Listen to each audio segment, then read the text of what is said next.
Hello everyone. Daily current affair series में आज हम लोग देखेंगे 1 से 3 फरवरी 2024 के करंट अफेयर। तो आते हैं आज के पहले करंट अफेयर पे। और हाँ, चैनल को सब्सक्राइब जरूर कर ले। हाल ही में किन 3 देशों ने पश्चिमी अफ्रीकी राज्यों के आर्थिक समुदाय इकोवास से अपनी वापसी की घोषणा की? यहाँ पे मैं ऑप्शन नहीं पढ़ूंगा, सीधे आंसर बताते हुए चलूंगा। ऑप्शन ए आपका यहाँ पे सही आंसर होगा, बुर्किना फासो, माली और नाइजर। हाल ही में किन 3 देशों ने पश्चिमी अफ्रीकी राज्यों के आर्थिक समुदाय इकोवास से अपनी वापसी की घोषणा की? तो ऑप्शन ए आपका यहाँ पे सही आंसर होगा, बुर्किना फासो, माली और नाइजर। अब यहाँ से कुछ इंपॉर्टेंट पॉइंट देख लेते हैं। सबसे पहले इकोवास का मतलब क्या हुआ? Economic Community of West African States. कब एस्टेब्लिश हुआ था? 28 मई 1975 को। किस संधि से? ट्रीटी ऑफ लागोस की संधि से। मेंबर कंट्री 15 मेंबर थे, जिसमें से 3 अभी बाहर हो गए, तो कितने बच गए? 12।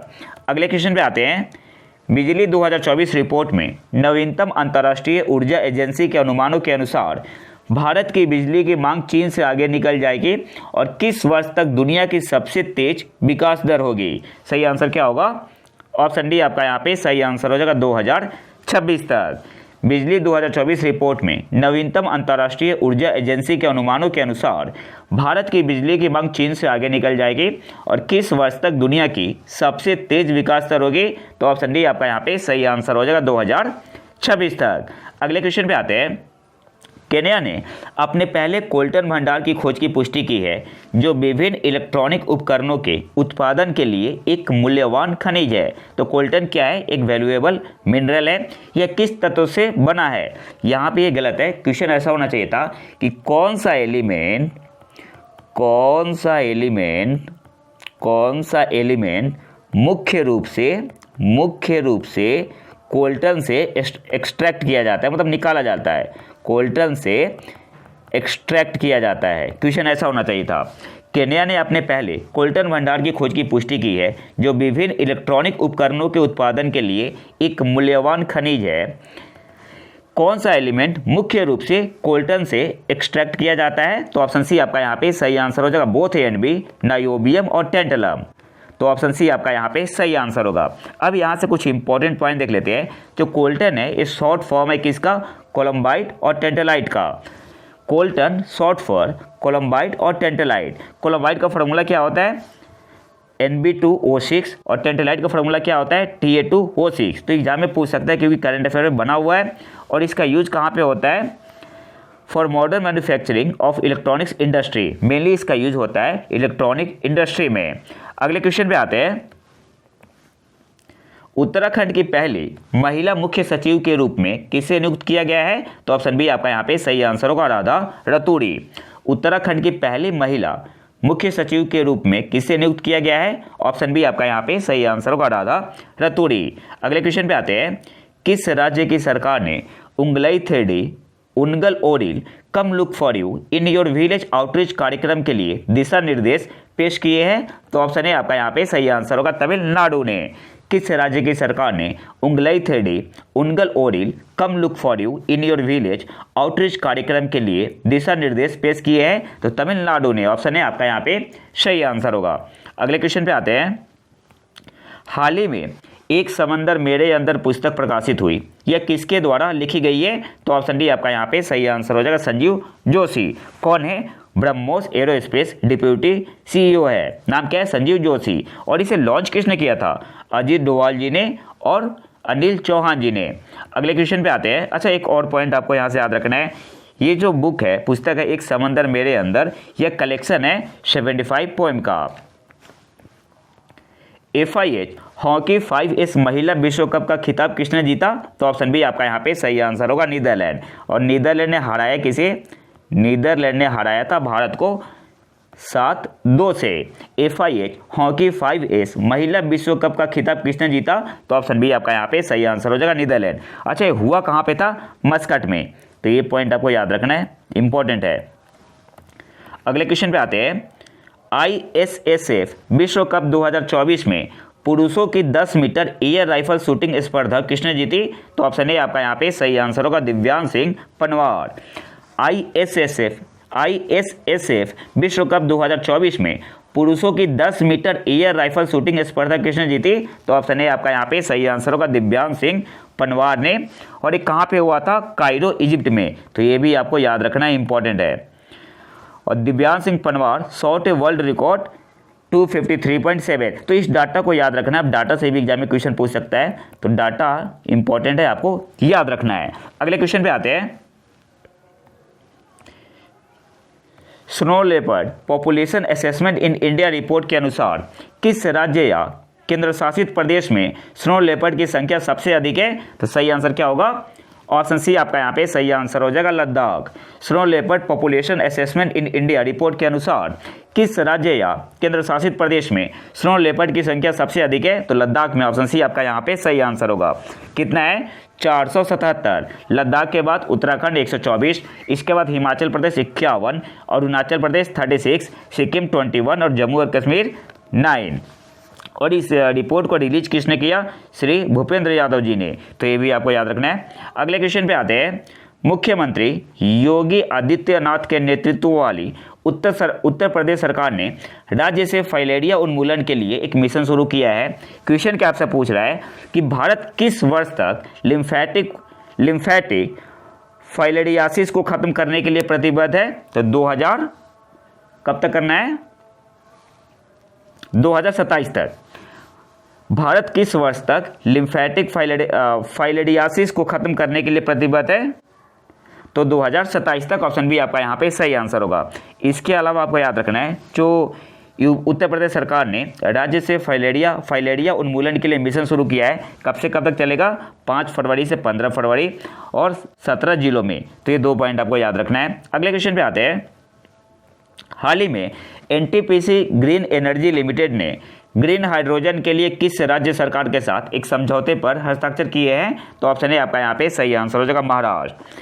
हाल ही में एनटीपीसी ग्रीन एनर्जी लिमिटेड ने ग्रीन हाइड्रोजन के लिए किस राज्य सरकार के साथ एक समझौते पर हस्ताक्षर किए हैं? तो महाराष्ट्र के साथ। ऑप्शन है आपका यहाँ पे सही आंसर होगा। अगले क्वेश्चन पे आते हैं। हाल ही में समाचारों में देखा गया एल्पेंग्लो क्या है? तो ऑप्शन बी आपका यहाँ पे सही आंसर होगा, सूर्य द्वारा पहाड़ी ढलानों की रोशनी से जुड़ी एक प्राकृतिक घटना है। हाल ही में समाचारों में देखा गया एल्पेंग्लो क्या है? तो सूर्य द्वारा पहाड़ी ढलानों की रोशनी से जुड़ी एक प्राकृतिक घटना है। ऑप्शन बी आपका यहाँ पे सही आंसर होगा। अब इसे थोड़ा डिटेल में देख लेते हैं।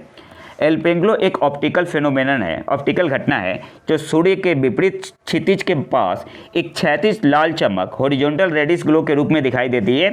जब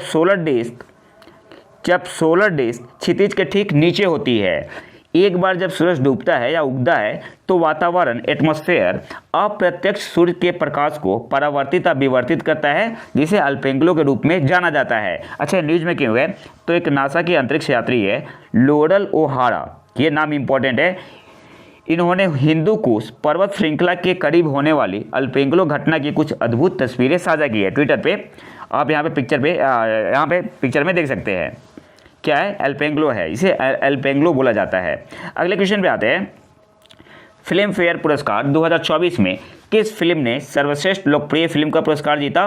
12 फेल ने। ऑप्शन ए आपका यहाँ पे सही आंसर होगा। अब यहाँ से कुछ इंपॉर्टेंट पॉइंट देख लेते हैं। बेस्ट फिल्म का award 12 fail. Best director Vidhu Vinod Chopra 12 fail के लिए। Best actor in a leading role male में रणबीर कपूर एनिमल के लिए। फीमेल में किसे मिला है best actor in a leading role?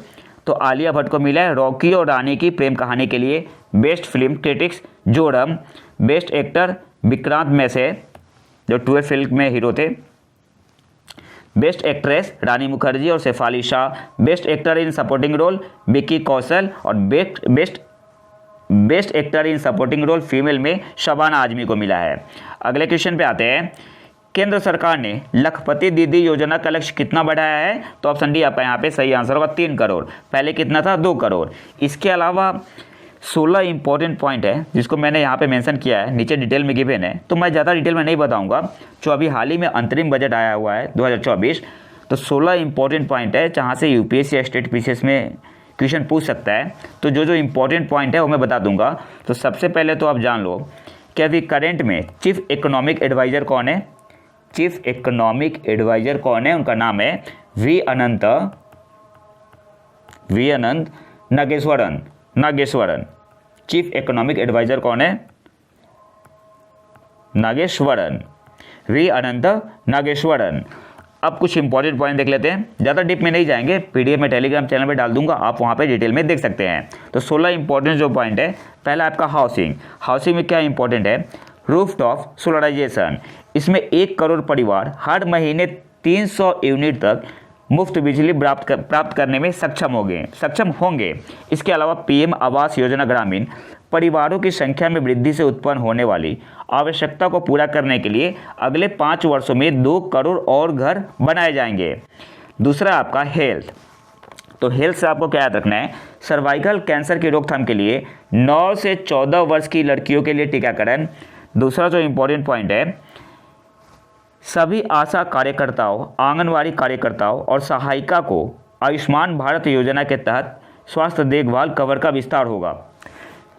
तीसरा आपका पॉइंट है एग्रीकल्चर एंड रिलेटेड सेक्टर। यहाँ से आपको याद रखना है, भाषण के अनुसार प्रधानमंत्री मत्स्य संपदा योजना के कार्यान्वयन को आगे बढ़ाया जाएगा। पहला आपका जलीय कृषि उत्पादकता को मौजूदा 3 से बढ़ाकर 5 टन प्रति हेक्टेयर किया जाएगा। दूसरा आपका निर्यात को दोगुना कर 1 लाख करोड़ किया गया। और तीसरा है निकट भविष्य में 55 लाख रोजगार के अवसर पैदा होंगे। और इसके अलावा 5 एकीकृत एक्वा पार्क स्थापित किए जाएंगे। तो जो इंपॉर्टेंट पॉइंट है मैं वही बता रहा आपको, और बाकी पीडीएफ में डाल दूंगा टेलीग्राम चैनल पे, आप वहाँ पे देख सकते हैं। वुमेन औरत, सरकार का लक्ष्य लखपति दीदी का लक्ष्य 2 करोड़ से बढ़ाकर कितना करना है? 3 करोड़ करना है। यही क्वेश्चन पूछा हुआ था। अगले क्वेश्चन पे आते हैं, पॉइंट पे आते हैं। 5वां पॉइंट है आपका यूथ एंड टेक्नोलॉजी। इसमें आपको क्या याद रखना है? तकनीकी प्रेमी युवाओं के लिए 50 साल के ब्याज मुक्त ऋण के साथ 1 लाख करोड़ रुपए का कोष स्थापित किया जाएगा। वित्त मंत्री ने कहा यह कोष लंबी अवधि और कम या शून्य ब्याज दरों के साथ दीर्घकालिक वित्त पोषण या पुनर्वित्त प्रदान करेगा। अगला हमारा पॉइंट है इंफ्रास्ट्रक्चर डेवलपमेंट। अगले वर्ष के लिए जो आउटले है परिव्यय 11.1% बढ़ाकर 11,11,111 करोड़ रुपए किया जा रहा है, जो कि जीडीपी का कितना है? 3.4% है, 3.4% है। अगला हमारा पॉइंट है पर्यावरण और हरित ऊर्जा। यहाँ से आपको क्या याद रखना है? 2030 तक 100 मीट्रिक टन की कोयला गैसीकरण और द्रवीकरण क्षमता स्थापित की जाएगी। इसके अलावा कुछ खास इंपॉर्टेंट नहीं है। नेक्स्ट पॉइंट पे आते हैं, 8वां है आपका टूरिज्म पर्यटन। इसमें आपको याद रखना है,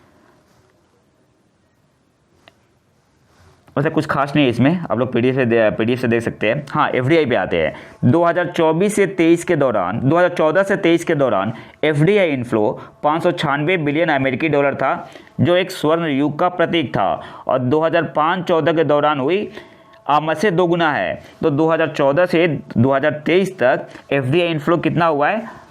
596 बिलियन अमेरिकी डॉलर, जो कि 2005-14 से डबल है। अगला हमारा पॉइंट है क्या? 10वें नंबर का जो पॉइंट है जनसंख्या वृद्धि और जनसांख्यिकीय परिवर्तन। नेक्स्ट आते हैं, तो जो इंपॉर्टेंट पॉइंट है वही मैं बता रहा। 11वां पॉइंट है राज्यों में सुधार, रिफॉर्म इन द स्टेट। बढ़ावा है आपका संशोधित अनुमान 2023-24, रिवाइज एस्टीमेट 2023-24। इसमें आपको याद रखना है उधार के अलावा कुल प्राप्तियों का संशोधित अनुमान 27.56 लाख करोड़ है, जिसमें से टैक्स प्राप्तियाँ कितना है? 23.24 लाख करोड़। कुल व्यय का संशोधित अनुमान 44.90 लाख करोड़ रुपए है। इसके अलावा राजकोषीय घाटे का संशोधित अनुमान जीडीपी का कितना है? 5.8% है। तो जो इंपॉर्टेंट पॉइंट है वो मैं बता दे रहा है केवल, बाकी आपको पीडीएफ में डिटेल से पढ़ना है। 13 नंबर का जो पॉइंट है बजट एस्टीमेट 2024-25। 2024-25 में राजकोषीय घाटा जीडीपी का 5.1% रहने का अनुमान है। उधार के अलावा कुल प्राप्तियां और कुल व्यय कितना है? तो 30.80 और 47.66 लाख करोड़ रुपए है। कुल प्राप्तियां कितना है उधार के अलावा? तो 30.80 लाख करोड़ और कुल व्यय कितना है? 47.66 लाख करोड़। कर प्राप्तियां कितना है? 26.02 लाख करोड़ रुपए अनुमानित है। ये क्या है? बजट एस्टीमेट 2024-25 है। अगला जो हमारा पॉइंट है डायरेक्ट टैक्स, तो डायरेक्ट टैक्स से आपको याद रखना है नई कर योजना के तहत अब 7 लाख रुपए तक की आय वाले करदाताओं के लिए कोई कर देनदारी नहीं है, जो वित्तीय वर्ष 2013-14 में कितना था 2.2 लाख था। इसके अलावा खुदरा व्यवसायों के लिए अनुमानित कराधान की सीमा 2 करोड़ से बढ़ाकर कितना कर दिया गया 3 करोड़। अनुमानित कराधान के लिए मात्र पात्र पेशेवरों के लिए सीमा 50 लाख रुपए से बढ़ाकर कितना कर दिया गया, तो ये आपका कर दिया गया है 75 लाख। तो ये कुछ इंपॉर्टेंट पॉइंट है, बाकी आप लोग पीडीएफ में आराम से देख सकते हैं। अगले क्वेश्चन पे आते हैं, एशियाई क्रिकेट परिषद के अध्यक्ष के रूप में किसे पुनः नियुक्त किया गया है, तो ऑप्शन सी आपका यहाँ पे सही आंसर हो जाएगा, जय शाह को। अगले क्वेश्चन पे आते हैं, 67वीं Akhil Bharatiya police duty meet का आयोजन किस शहर में किया जाएगा, तो सही आंसर क्या होगा, ऑप्शन बी आपका यहाँ पे सही आंसर हो जाएगा, लखनऊ में। कौन करवा रहा है, आरपीएफ। कब से कब तक, 12 से 16 फरवरी 2024। अगले क्वेश्चन पे आते हैं, भारतीय क्रिकेटर यशस्वी जायसवाल ने अपना पहला टेस्ट शतक किस देश के खिलाफ बनाया था, तो ऑप्शन डी आपका यहाँ पे सही आंसर होगा, वेस्ट इंडीज। और हाल ही में सेकंड बनाया हुआ इंग्लैंड के खिलाफ कितना 209 रन, डबल सेंचुरी मारा है यशस्वी जायसवाल ने। अगले क्वेश्चन पे आते हैं, हाल ही में किस मंत्रालय ने the Indian economy a review शीर्षक से रिपोर्ट जारी की है, तो मिनिस्ट्री ऑफ फाइनेंस। ऑप्शन है आपका यहाँ पे सही आंसर होगा, वित्त मंत्रालय ने। अब यहाँ से कुछ इंपॉर्टेंट पॉइंट देख लेते हैं। The Indian economy a review शीर्षक वाली यह रिपोर्ट बजट की घोषणा से एक दिन पहले जारी होने वाले आर्थिक सर्वेक्षण से अलग है। इस बार इकोनॉमिक सर्वे नहीं आया है, ये क्या था, वोट ऑन अकाउंट था। और वोट ऑन अकाउंट क्या होता है, ये मैंने अपने FB पेज पे अच्छे से बताया हुआ है। मंत्रालय ने कहा कि देश अगले 6 से 7 वर्षों में यानी 2030 तक $7 ट्रिलियन की अर्थव्यवस्था बनने की आकांक्षा रख सकता है।